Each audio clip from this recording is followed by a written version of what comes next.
What's going on, everybody? This is Living in Arizona Now, and today we're going to show you places not to live in Arizona. You guys are saying we only show the best of the best. Well, now we're going to show you some of the places to avoid. Let's get into it. Coming to you from northern Arizona, this here is Winslow. Now, it's famous for an Eagles song, Take It Easy, along historic Route 66. Living in Winslow, though, is not for everyone, and if you've been to Winslow to go see that area where you're standing on the corner in Winslow, Arizona, you might just realize there's not too much going on there. It's got a limited job market. Many residents have to commute long distances, maybe to Flagstaff or who knows, maybe even New Mexico. Not much going on out here along Route 66. And if you look around, you'll notice there's not much greenery either.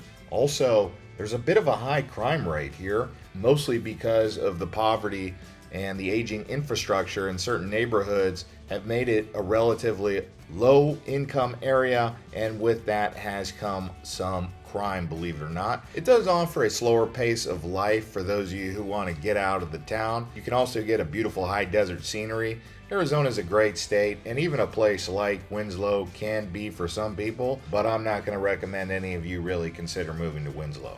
On top of the economy not being so good and the infrastructure really looking kind of dilapidated, the weather's not very good up here. It gets hot in the summer and then cold in the winter. And because it sits up here on that plateau, it does get windy. Now we're headed out to northwestern Arizona. This here is Wikiup. Aside from having a kind of fun name to say, it sits here along the US Highway 93. Most of you have seen it if you've ever driven from Phoenix to Las Vegas, but it's probably not the ideal place for most people looking to settle down. It does have a nice high desert, but again, the jobs are limited. There's few services and amenities nearby. The closest big town that you're going to come across would probably be Kingman, maybe Wickenburg, but residents have limited access to grocery stores, healthcare facilities, restaurants, entertainment options. I know some of you are going to sit there and say, well, that sounds great because it's just out of the way enough to where I can get some peace and quiet. But again, just like Winslow, the weather's not very good out here, and because it does sit along that highway where it connects Phoenix and Las Vegas, it can be a bit hectic, attracting some problems. But I will say it does have some potential in the long term. I just don't think it's going to happen in the short term anytime soon. But there is a nice place to stop and get some Chicago-style hot dogs and a beer garden RV park here.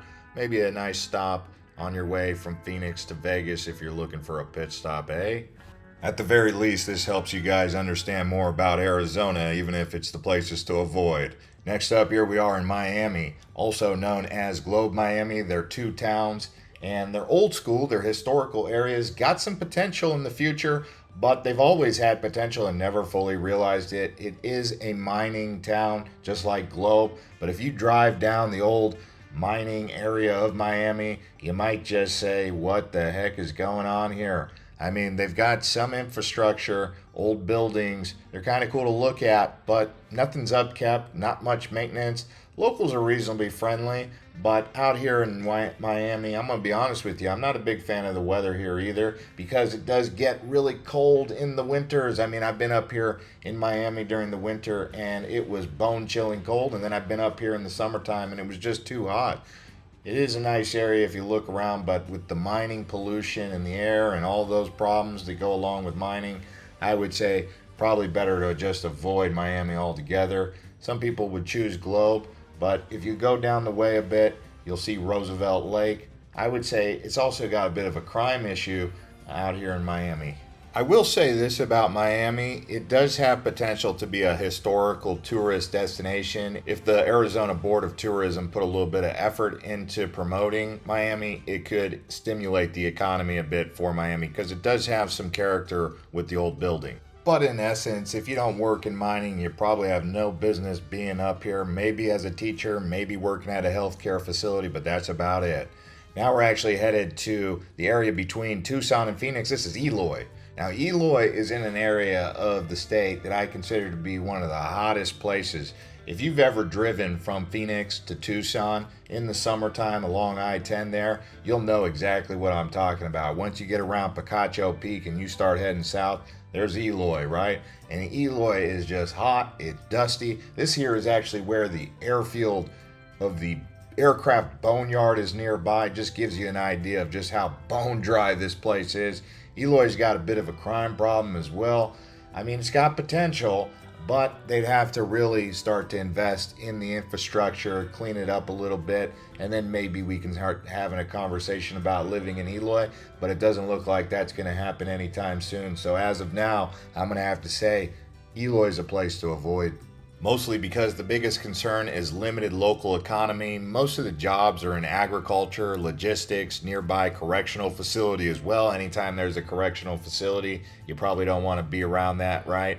But on a positive note, it can be more affordable than Phoenix and Tucson, and there is some conversation about big tech or big industrial companies building huge factories in this area. By the way, we're making this video not to hate on these places, but it's more of an informational guide for those of you who are thinking about moving to Arizona, because I get comments from people saying, hey, have you thought about moving to Eloy? Is there anything there? Would you recommend it? Or people will say, hey, have you ever thought about living in Winslow? What's up there? And that's why we make these videos. It's not to hate on these places, because at the end of the day, it's still Arizona, and you could live in any one of these places and have a good life if your friends and family are nearby and you've got a nice home. And one big thing I think is important is a lot of these are local kind of vibes. So if you're from here and you got your family and you've grown up here, it's got that community that's going to make you feel at home. But if you're someone from California or New York and you're trying to move to one of these places, you're really going to feel like a fish out of water. And if you're bringing kids to one of these schools, they might have a problem fitting in. Now we're actually headed over to Coolidge. This is a place where I do get more comments than any other place where people are saying, hey, how about Coolidge? And the first thing that comes to my mind is, have you ever been to Coolidge? And if you've ever been to Coolidge and you drive down the main drag, you'll be like, wow, this is depressing. And it's really not that good to live in Coolidge. Of course, then again, if you've got family and friends here and you've grown up here and this is all you know all your life, it's a good place. But if you're coming from the outside, moving into Coolidge, as it stands right now, it's really tough to have a good, happy life in Coolidge. I do get it. They're building more subdivisions and they're building factories nearby, even more so than what's taking place nearby Eloy. In fact, you would probably drive from Eloy to Coolidge, where they are building most of those factories. But if you come out here and you drive around, you'll realize it's got a long way to go. Some people say that Coolidge in 10 to 15 years could be the next Buckeye. I used to say the same thing about Buckeye when I'd go over there. I'd say, wow, if there was one place in Arizona I wouldn't want to live, it would be Buckeye. I called it the armpit of Arizona. Nowadays, Buckeye, well, Verrado in particular, is quite famous with people. And it took 20 years for people to actually realize Buckeye's value. But Coolidge is right there right now. I wouldn't want to live there. So if you're one of those types of people who are getting a job at one of the factories that are being built around the Coolidge area, I would say maybe consider Casa Grande, maybe consider Maricopa, or maybe even South Chandler. Just zip down that I-10 there. Some people say that they could live in Florence. Florence is up and coming. Santan Valley, it's close enough to Coolidge. It's about a 45-minute to an hour drive, no real freeway from Santan Valley or Florence. That's what I would do if I was to get a job around Coolidge. Next up here is Bagdad, Arizona. This is a small mining town in central Arizona. It offers a unique quality of life. Definitely isn't for everyone though, and if you're not working in the mining industry, I don't really see why you'd be up here. Maybe someone does some homesteading or off-grids. It's interesting because this same list that I'm making here could kind of be a list for people who are looking for off-grid settlements away from everything. But this is for people who are looking to work and live an affluent life. You know, a place like Bagdad, it's really in the middle of nowhere. I mean, it's tucked away. The closest big city is quite far away. I would have to say Kingman, and I don't even consider Kingman a big city, but you're not going to get very close to Phoenix from Bagdad. It's going to take you at least 2 to 3 hours just because you got to go up the highway and then you got to kind of weave around the mountains and then you're in Bagdad. But out here, you're going to find it's extremely remote. Shopping centers are limited. Healthcare facilities limited. Pretty much no entertainment unless you like to do hiking. You'd have to be a real outdoors type of person. But the amenities are just limited, and you don't really got too many conveniences. I mean, a big trip would probably be going to Walmart out in Kingman. That would be like a super big trip for the family. I do consider Baghdad to be a bit like Big Sky. You can see lots of blue sky, clouds. It's got some pretty fresh air, I guess you could say, considering that it's a mining place. But out here, recreation would probably be going up into the mountains, so you better get an off-road vehicle because there's lots of Jeep trails to explore in this area of Arizona going up into those mountains. That could be one good thing, I would say. But all in all, I probably couldn't find a more remote place in Arizona to live. Maybe St. John's out there on the eastern edge with New Mexico. That's pretty isolated. Or maybe being out in the Navajo Nation. But other than that, pretty isolated here.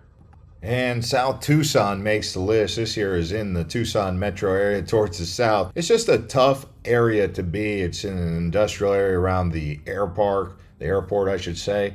But this area here is really tough because the crime is high. I mean, it's up there with some of the highest crime in the state. And also, not good infrastructure down here. Again, I don't really want to bash a place like South Tucson and give it a bad name, but I can't really, in good faith, tell you that South Tucson is a place that you should live or consider living just because of that crime rate. Not a lot of job opportunities. And that's the problem with this area. But Tucson in general is beautiful. It's just this little area right here. It's a bit tough.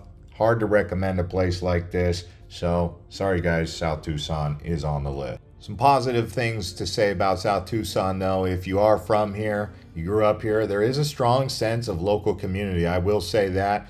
And the locals, they do take care of each other in spite of all the challenges they face with the economy and the high crime rates. But if you're someone coming from outside trying to settle into South Tucson, it could be a tough life. And this is one of those places people ask, hey, how about this area of Tucson? How about that area of Tucson? And the reason they're finding it is because it's affordable. But that's what you'll learn about Arizona. And that's why we make these videos, to be honest with you, is because where you choose to live in Arizona can really dictate how you feel about it. I get it. You want to save some money.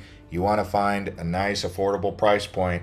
But what are the downsides? In a place like South Tucson, you might be lured in to get that cheaper price point, but then lifestyle here isn't so good. I mean, you could have your car broken into, you could have your home broken into, you could have people who make threats towards you and just not make life very comfortable. So at what point is your safety and your sanity worth it versus living in another place that's maybe $100, $200 extra a month for your rent in Tucson? So just staying away from South Tucson. But it could take a renaissance. Maybe some developers decide the South Tucson's got a lot of value and they might start building it back up. And the next thing you know, within 10 to 20 years, South Tucson's got value. Now what we're going to do is head down towards the border here. And this area right now is known as San Luis, just south of Yuma.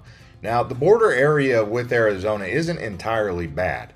But the thing about being down here in San Luis, you just feel it in the air as you drive around. Some people are attracted to San Luis because of the affordable lifestyle, especially the retirement.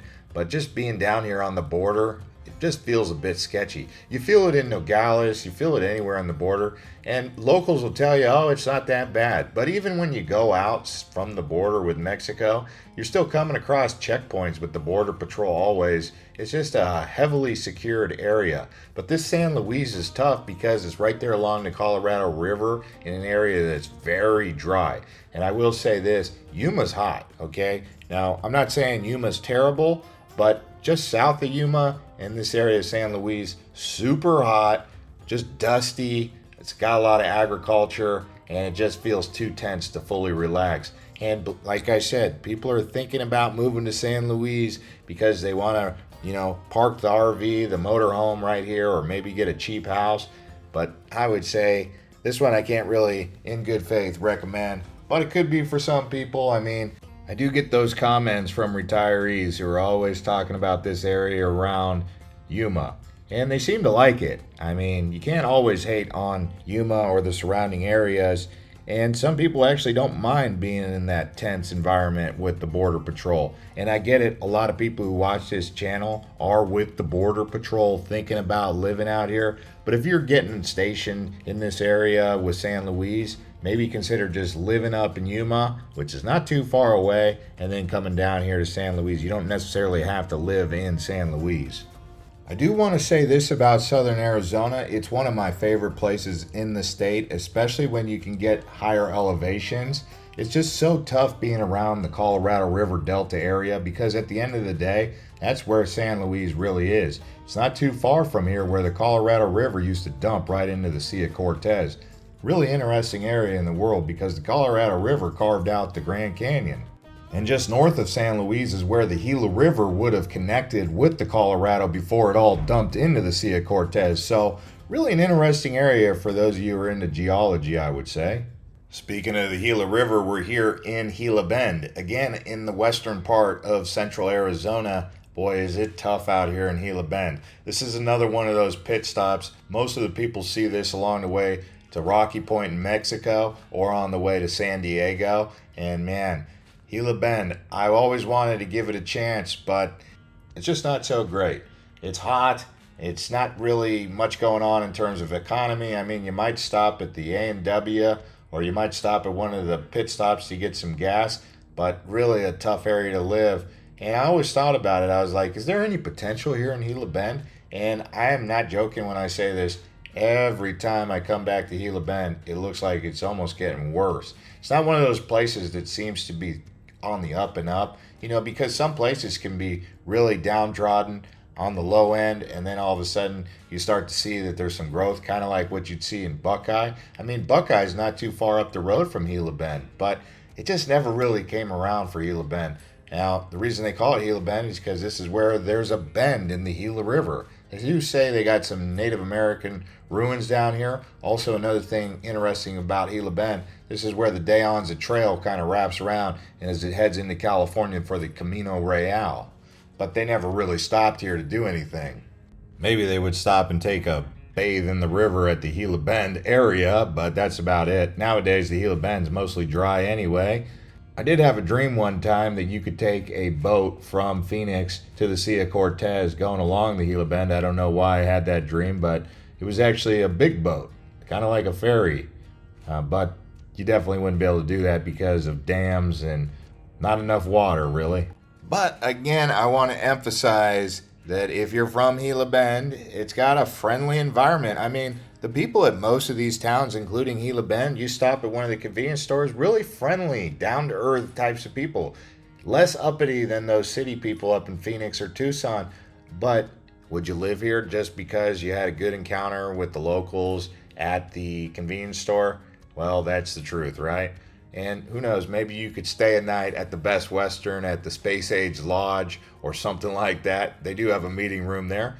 But let's see what ends up happening with Gila Bend moving forward. There could be some big discovery that makes it famous because a lot of those smart cities and the conversation about building those is happening out there on the other side of the white tanks, beyond Buckeye, out there by nuclear power plant Palos Verdes. So that's another thing about this side of Arizona. Gila Bend's not too far away from that nuclear power plant. Well, now here we are at Three-Way, Arizona. Most of you probably never really heard of Three-Way, but this region here is, again, very remote and isolated. It is a part of the mining community around Morenci. Bagdad and Morenci, both mines are owned by Freeport-McMoRan, I believe Miami as well. So you can see the problem towns are actually the places you don't want to live, I should say, are going to be where they got the mining activity. Maybe, you don't want to be there because of that. There's pollution that comes along with mining and not a lot of economic opportunities unless you might be serving the miners with something, to help make their lives better. They're hardworking people. But Three-Way right there along Morenci, really remote, isolated out here. I mean, along with Bagdad, you got to realize there's not many big towns nearby here. I mean, you're probably better off going into Silver City in New Mexico than going down to a place like Phoenix from here because it's so far over on the state line with New Mexico. Not much going on out here in Three-Way. And if you drive around here, you'll be like, yeah, I get it. Not much going on in Three-Way.